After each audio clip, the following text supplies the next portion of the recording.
بسم الله الرحمن الرحیم. الحمد لله و صلاة و سلام علی حبیبنا و مولانا رسول الله و علی آله و صحبه و من والاه. انا لله و انا الیه راجعون. حادثه المناک امروز شهر باستانی هرات همه مؤمنان و همه آزادگان جهان رو جگرخون کرد. همه احساس می کنند که صاحبان اصلی این عزا هستند. از صبح که عزیزانی به من تسلیت میگن و من احساس می کنم که صاحب عزا منم و هر یکی از عزیزان رو احساس می کنم که صاحب عزا اون هست. به استاد انصاری عزیز تسلیت گفتم، به استاد سلیمانی بزرگوار تسلیت گفتم، به استاد عابد بزرگوار تسلیت گفتم. هر یکی از این عزیزان باز به من تسلیت میگن. در جامعه نگاه میکنم عزیزان از این ور و اون ور، نمیدونم من به اونها تسلیت بگم یا اونها به من. به خانواده شهید نگاه میکنم، آیا اونها سزاورند که به اونها تسلیت بگیم یا جامعه سزاور است که اونها به.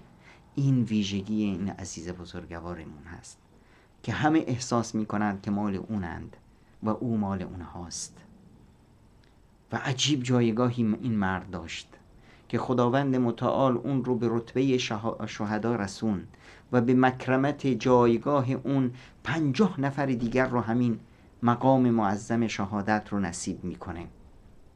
عزیزان این خوبان چه خوبند که حتی همراهانشون از اون جایزه الهی که مال اونهاست بهره مند میشن.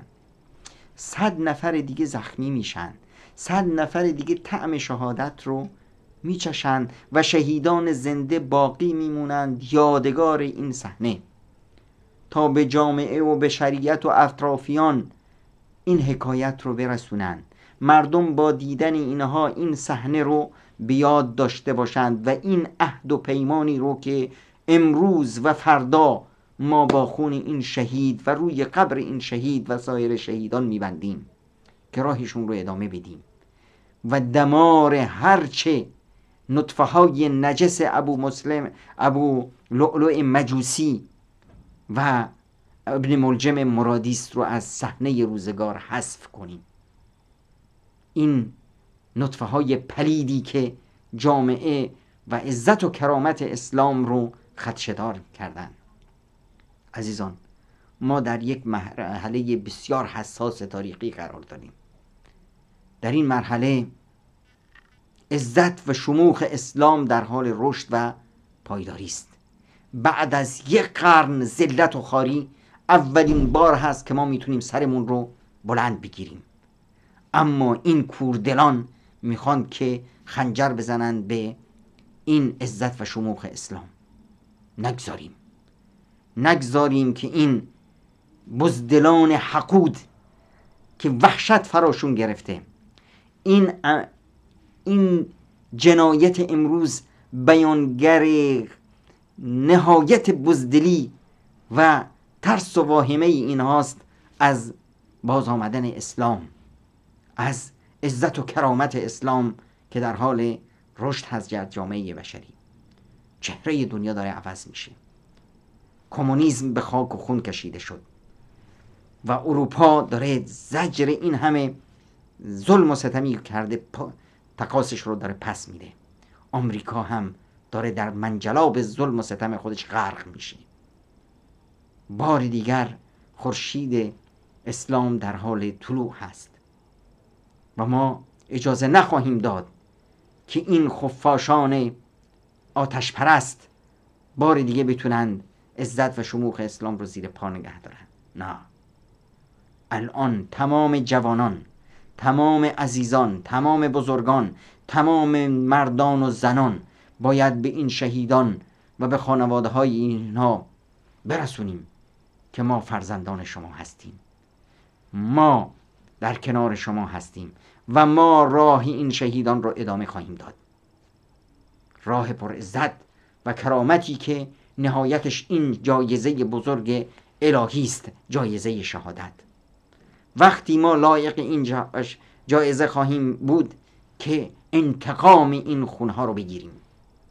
وقتی ما لیاقت این جایزه را خواهیم داشت که چون همین انصاری بزرگ، این رادمرد ربانی، بیاییم و مسیر خدماتی که ایشون انجام داد رو ما پر بکنیم. دیگه با جهل و جهالت در جامعه بجنگیم، با فقر و نادانی و یتیمیت در جامعه بجنگیم. در جامعه ما نباید بی سرپرست وجود داشته باشه، نباید شکم گرسنه وجود داشته باشه. هر یکی از ما ببینیم برای عزت و شموخ اسلام چه کار داریم میکنیم. اگر در این مسیر حرکت میکنی و در راه عزت و شموخ اسلام داری زحمت میکشی و عرق میریزی، بدون که تو مسلمی، تو مسلمونی، باید به اسلامت افتخار بکنی. اما اگر نقشی نداری و مثل بزها فقط زندگی فردی خودت ملاک هست، بدون که هرچه دم از اسلام بزنی در تعبیر حضرت موسی و قرآن کریم انسانی فاسق هستی که هیچ بهایی برای الله و هیچ ارزشی نداری.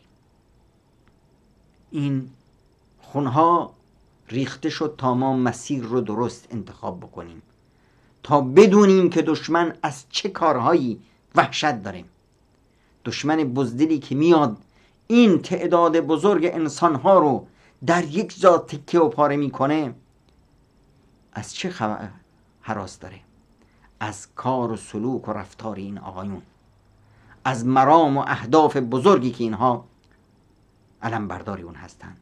پس همین وقتی میخوایی بدونی حق کجاست، ببین که نیزه های باطل به چه سینه ای هدف گرفته شده، بدون که اون مسیر حق. این مسیر حق رو شهید اونطوری که نتونست با زبانش به ما بگه، با خونش به ما گفت. و الان ما باید با این خون عهد و پیمان ببندیم که انتقامش رو بگیریم و مسیرش رو ادامه بدیم تا لیاقت جایزه شهادت رو داشته باشیم.